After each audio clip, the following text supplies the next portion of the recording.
और लोकसभा चुनाव के नतीजे में आ गए हैं और भाजपा के अगुवाई वाली एनडीए ने फिर एक बार केंद्र सरकार बनाई है। नरेंद्र मोदी ने लगातार तीसरी बार प्रधानमंत्री की जिम्मेदारी संभाली है।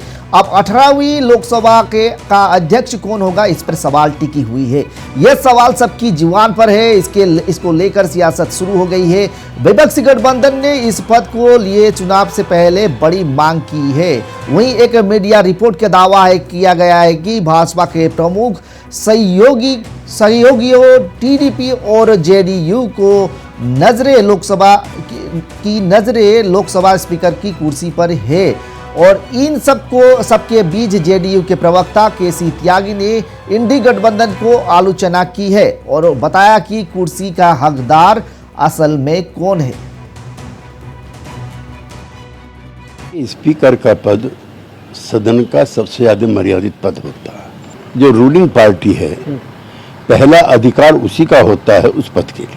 तो जो इंडी गठबंधन की जो मांग है या जो उनके बयान हैं वो आपत्तिजनक है। भारतीय जनता पार्टी या एनडीए गठबंधन का पहला हक उस पद पर है और हमारी पार्टी का मानना है कि भारतीय जनता पार्टी गठबंधन की बड़ी पार्टी है, वो उसका अधिकार पहले है, इसलिए इस पर की गई कवायद बेकार है। हम पिछले 35 वर्षों से एनडीए में हैं। जब जॉर्ज फर्नांडिस, अटल बिहारी वाजपेयी, आडवाणी जी और नीतीश कुमार ने बनाया था, एक भी प्रयास ऐसा नहीं हुआ है कि बीजेपी ने जनता दल को तोड़ने का प्रयास किया। हमने एनडीए के नेतृत्व में चुनाव लड़ा है। ये सही है कि टीडीपी और जेडीयू की भूमिका निर्णायक है, लेकिन हम लोकसभा का स्पीकर कौन बनेगा, इसको लेकर अभी भी सस्पेंस जारी है। 24 जून से 18वीं लोकसभा का पहला सत्र शुरू हो रहा है और 26 जून को लोकसभा स्पीकर का चुना जाएगा। टीडीपी का बनेगा या बीजेपी का स्पीकर बनेगा, इसको लेकर अभी भी सस्पेंस जारी है। लेकिन राजनीति शुरू हो गई है। इसी बीच स्पीकर पोस्ट को लेकर शिवसेना उद्धव ठाकरे गुट के नेता संजय राउत ने बड़ा बयान दिया है। उन्होंने कहा है कि लोकसभा स्पीकर पद की लड़ाई बहुत महत्वपूर्ण लड़ाई है। संसद में अब 2014 और 2019 वाली स्थिति नहीं है और अगर राहुल गांधी बोलते हैं कि हम कभी भी सरकार गिरा सकते हैं तो एनडीए की जो सरकार बनी है वो स्थिर नहीं है, कुछ भी हो सकता है, ऐसा कहा गया है संजय राउत की ओर से। अगर नायडू को लोकसभा स्पीकर पद मिलता है तो हम उसका स्वागत करेंगे, लेकिन अब स्थिति बदल गई है। इंडिया गठबंधन चाहे अपना बहुमत लोकसभा में दिखा सकते हैं। अगर चंद्रबाबू को यह पद नहीं मिला, लेकिन अब वो अपना उम्मीदवार खड़ा करना चाहते हैं तो पूरी इंडिया अलायंस बातचीत करेंगे और उनके उम्मीदवार का समर्थन भी करेंगे। लोकसभा अध्यक्ष पर इस बार ऐसे कहा गया है और संजय राउत की ओर से। लड़ाई जो है लोकसभा स्पीकर की लड़ाई बहुत महत्वपूर्ण लड़ाई है।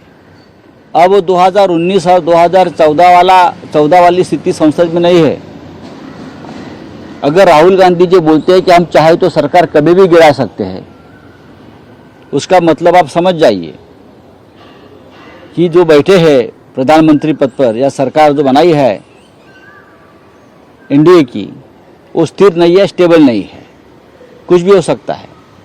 अगर हमने सुना है कि चंद्रबाबू नायडू जी ने लोकसभा का स्पीकर पद मांगा है, जो उनसे डील हुआ है, ये ठीक बात है चंद्रबाबू जी की।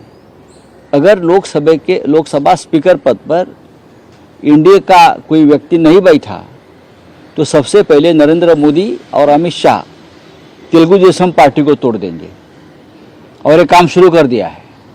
जनता दल यूनाइटेड नीतीश कुमार की पार्टी तोड़ देंगे, चिराग पासवान की पार्टी तोड़ देंगे, जयंत चौधरी की पार्टी तोड़ देंगे।